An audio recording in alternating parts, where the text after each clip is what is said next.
अब ये क्वेश्चन तो बहुत ही आराम से आपने कर लिया, बहुत ही आसान था, इसका आंसर भी आ गया बहुत आसानी से। लेकिन अब इसी क्वेश्चन को रिलेट करते हुए मैं कुछ और सवाल भी आपसे पूछना चाहता हूं। चलिए कुछ और क्वेश्चन यहां पे आप लोग को आंसर देना है, कुछ और सवाल में आंसर आप लोगों को देना है। चलिए पहला सवाल मैं आपसे पूछूं, देखिए ध्यान से समझिए, मेरे क्वेश्चन को बहुत प्यार से समझिएगा। मैं फिर से एक बार समझा देता हूं, ये वो लोग हैं जो पास कैंडिडेट की बात हो रही है। ये कौन लोग हैं? ये पास कैंडिडेट हैं, ये पास वाले लोग हैं। ये बच्चा कौन लोग हैं देख लो आप लोग, जिसको नहीं समझ में आया मैं दोबारा बता देता हूं। सर्कल में जो भी बात हो रही है वो पास लोगों की बात हो रही है। एक बार और अच्छे से एक्सप्लेन करता हूं, समझना ध्यान से। अगर कोई आपसे पूछे कि बताओ केवल इंग्लिश में पास कितने लोग हैं, तो आप कहोगे सर 20%। कोई अगर आपसे पूछे कि केवल इंग्लिश में पास कितने लोग हैं, तो आप बोलोगे सर 20%।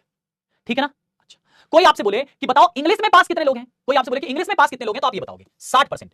देखो दो दो शब्द यहां पे आपको ऐड हो रहा है एक साथ, दोनों को ध्यान से सुनेंगे और ध्यान से समझेंगे तो सही बनेगा, नहीं तो गलत बन जाएगा। ठीक है ना? इसलिए ध्यान से सुनिएगा। जैसे पहला शब्द था कि केवल इंग्लिश में पास, तो ऐसे लोग 20 हैं। केवल इंग्लिश में पास तो ऐसे लोग 20 हैं। लेकिन अगर कोई कहे कि इंग्लिश में पास तो 20 और 40 मिला के 60 है। 60% लोग। Sir, during the exam, how can you know that the question is from Venn diagram? This is a very good question. This type of question, if you ask in your examination, then you can know that about that this question is asked from the Venn diagram. So much easy. ठीक है? Let's see. यहाँ सीखो, इसलिए तो बता रहा हूँ question का एग्जांपल किस लिए लाता हूँ, तुम क्वेश्चन को पहचानो, है ना? और कैसे में एग्जामिनर दिल लिख के थोड़ी देगा भैया कि वेन का क्वेश्चन है, ले जाओ तुम वेन लगा लो, है ना? वेन मेरा रिश्तेदार है, तुम्हारा थोड़ी।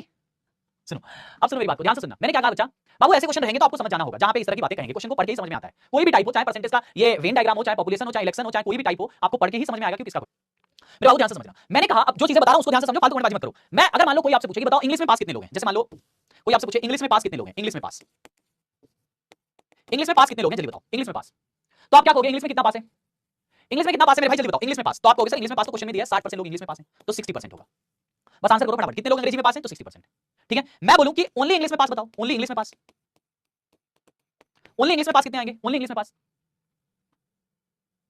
ओनली इंग्लिश में कितने पास हैं? तो देखो पूरी इंग्लिश में 60% लोग पास हैं, लेकिन केवल अब जो ये 40% है दोनों पास हैं। अच्छा बताओ, कोई कहे कि मैं हिंदी इंग्लिश दोनों में पास हूं, मान लो कोई बच्चा आपसे कहे कि मैं हिंदी इंग्लिश दोनों में पास हूं, तो बताओ उसको अंग्रेजी में पास माना जाएगा कि नहीं माना जाएगा? बिल्कुल माना जाएगा मेरे भाई, बिल्कुल माना जाएगा। तो ये जो 40% लोग हैं ना, ये दोनों में पास है, ये हिंदी में भी पास है, ये इंग्लिश में भी पास है, तो 40% लोग तो दोनों में पास हैं। लेकिन जो जो जो केवल 20% यहाँ पे ना, ये केवल लोग इंग्लिश में पास हैं, तो ओनली इंग्लिश में पास अगर पूछेगा तो 20% आएगा। इसी तरह से अगर मैं आपसे पूछूं कि बताओ हिंदी में पास कितने लोग हैं, हिंदी में पास, हिंदी में पास कितने लोग हैं बताओ, हिंदी में पास, तो हिंदी में पास जब बोलेगा तो पूरा सर्कल लेना है आपको, पूरा सर्कल, पूरा सर्कल लेना है मेरे बाबू, पूरा सर्कल लेना है। ठीक है ना?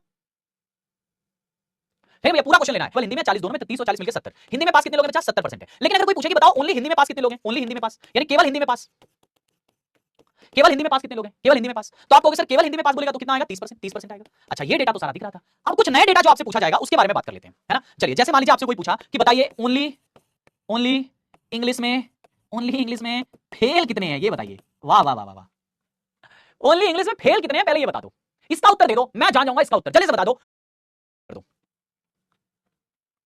जल्दी से इसका आंसर कमेंट करो। इस question is added likes. Mobile को ना मतलब दूर रख के आप चुपचाप अपने दिमाग पे जोड़ डालो और मेरी बात को समझो। अब एक को कमेंट मत करना, सुनो ध्यान से, बस जब बोलूंगा कमेंट नहीं तब करना, सुनो ध्यान से, अब ध्यान से सुनना। तुमने अपने दोस्त को बोला यार मैं केवल हिंदी में पास हुआ हूं, तुमने अपने दोस्त को बोला कि यार मैं केवल हिंदी में पास हुआ हूं, इसका क्या मतलब है? इसका क्या मतलब है? अगर तुम केवल हिंदी में पास हुए हो, हिंदी में तो तुम पास हो गए केवल, लेकिन उसका दूसरा सेंस क्या है कि तुम इंग्लिश में फेल हो चुके हो। तो जो लोग केवल हिंदी में पास हैं वही लोग केवल अंग्रेजी में फेल भी तो हैं। बताओ ना मेरे भाई, जो लोग केवल हिंदी में पास है, जैसे मैंने कहा 2 पेपर हुआ हिंदी इंग्लिश का, मैं केवल हिंदी में पास हूं, मैं केवल अगर हिंदी में पास हूं तो इसका दूसरा सेंस क्या है कि मैं अंग्रेजी में फेल हूं। कॉमन सी बात है भाई, खुद से सोच के देखो कि मैं अगर हिंदी में पास हूं तो दूसरा सेंस मैं अंग्रेजी में फेल हूं। तो केवल अंग्रेजी में फेल कितने हैं? जो केवल अंग्रेजी में पास हैं वही अंग्रेजी में फेल हैं, तो अंग्रेजी में फेल केवल कितने हो जाएंगे? 30% लोग हो जाएंगे। इस चीज को समझिए, वेन डायग्राम यही तो है। ये जो दिख रहा है ये तो आसान सवाल है, इसमें इस तरह के भी क्वेश्चन आपसे पुट अप हो जाते हैं, इसलिए इनको अच्छे से समझो, क्या पूछ देगा आने वाले टाइम में आपको सोचना पड़ेगा अच्छे से, इसलिए बहुत प्यार से इसको सीखो। ठीक है ना? यहां पे लिखा है ओनली इंग्लिश में फेल, तो जो केवल हिंदी में पास है वही केवल अंग्रेजी में फेल है, सिंपल लॉजिक। अच्छा मान लो आपसे ये पूछे कि बताओ इंग्लिश में फेल कितना है, जल्दी बताओ इंग्लिश में फेल, लो एक नया शब्द आ गया, ओनली इंग्लिश नहीं केवल इंग्लिश में फेल, अब कमेंट करो। अब कि भैया इंग्लिश में पास कितने हैं? 20% लोग, है ना? और हिंदी में पास कितने हैं? 30% लोग। यहां से पूछ रहा है अंग्रेजी में फेल कितने हो गए। अच्छा एक चीज बताओ मुझे, जो हिंदी में फेल है वो अंग्रेजी में, सॉरी जो हिंदी में पास है वो अंग्रेजी में फेल होगा कि नहीं होगा, जल्दी बताओ, है ना? तो मेरे भाई ये 30% लोग जो हिंदी में पास हैं वो अंग्रेजी में फेल होंगे, तो 30% लोग तो अंग्रेजी में फेल हो गए, 30% लोग तो अंग्रेजी में फेल हो गए, तो अंग्रेजी में फेल 30। लेकिन एक चीज बताओ, हाई जो 10% गुड़ गोबर है ये किस में फेल है? ये तो दोनों फेल है ना, अंग्रेजी में फेल है और हिंदी में फेल है, ये दोनों में फेल है, तो इनको भी तो ले लेंगे अंग्रेजी फेल जब बात करेगा। जैसे मान लो मैंने कहा क्लास में हाथ उठाओ जो लोग अंग्रेजी में फेल हैं, मैंने कहा हाथ उठाओ अंग्रेजी में फेल वाले, तो कौन हाथ उठाएगा? जो केवल हिंदी में पास होगा वो हाथ उठाएगा, और जो दोनों में फेल होगा वो भी तो हाथ उठाएगा। तो इसमें दो तरह के लोग आएंगे, जो हिंदी में फेल है, जो हिंदी में पास है वो भी आएंगे, और जो दोनों में फेल है वो आएंगे, है ना? तो इसमें दो लोग आएंगे भैया, ई वाले भी आएंगे और ई वाले, यानी 40%। कितना? 40% लोग इंग्लिश में फेल रहेंगे, है ना? बहुत अच्छा सवाल था। उसी तरह से यहां पे बात करते हैं, उसी तरह से यहां पे बात करते हैं। मैंने कहा बताओ कितने लोग हैं जो ओनली हिंदी में फेल हैं, इसका उत्तर तो आप अब दे सकते हो आराम से। बताओ कितने लोग हैं जो केवल हिंदी में फेल हैं? नेक्स्ट क्वेश्चन करवाओ, मनीष कह रहे हैं नेक्स्ट से पढ़ो, ढंग से चीजों को सीखो और अपनी राय मत। तो भैया इंग्लिश में पास कितने लोग हैं? 20 लोग, तो इसका मतलब 20% लोग हिंदी में फेल हैं, बात खत्म, बात खत्म मेरे भाई। ओनली हिंदी में फेल 20% लोग हैं, ये लोग ऐसे हैं जो हिंदी में फेल हो गए, लटक गए हिंदी में फेल। अगर मान लो पूछे कि बताओ हिंदी में फेल कितने हैं, केवल केवल हटा दे, केवल हिंदी पूछ दे, हिंदी में फेल, हिंदी में फेल बताना, हिंदी में फेल कितने लोग हैं हिंदी में? तो आपने कहा 20% ये लोग हैं जो अंग्रेजी में पास है, इसका मतलब हिंदी में फेल है, ये फेल है, और आई दोनों फेल है, ये तो आएंगे इसमें, है गुड लोग भी तो आएंगे, तो 20 10 30 यानी टोटल 30 लोग। वाह, मजा आ गया सच्ची। अच्छा, एक सवाल और मैंने पूछा, एटलीस्ट ऐसे क्वेश्चन मान लो आ गया आपके एग्जाम में, एटलीस्ट एक सब्जेक्ट में फेल। अब इसका उत्तर बताओ।